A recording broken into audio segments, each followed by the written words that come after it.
Hello everyone, ముందు వీడియోలో చెప్పాను కదా అమ్మవారిని ఫస్ట్ టైం నేనే తయారు చేసుకున్నాను అనేసి.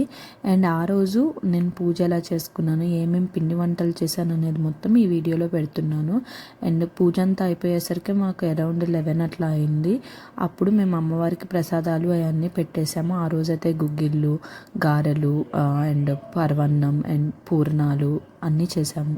అండ్ మీరు మీ వరలక్ష్మి వ్రతాన్ని ఎలా చేసుకున్నారో నాకు కామెంట్ సెక్షన్లో కామెంట్ చేయండి.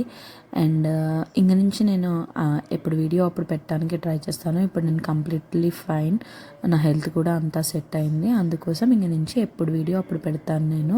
అండ్ ఈ వీడియో మీకు ఎలా అనిపించిందో కూడా నా కామెంట్ సెక్షన్లో కామెంట్ చేయండి. అండ్ దీంట్లో ఏమైనా మిస్టేక్స్ ఉంటే కూడా ప్లీజ్ నాకు చెప్పండి. అది నేను నెక్స్ట్ ఇయర్ దాన్ని నేను సెట్ చేసుకోవడానికి చూస్తాను.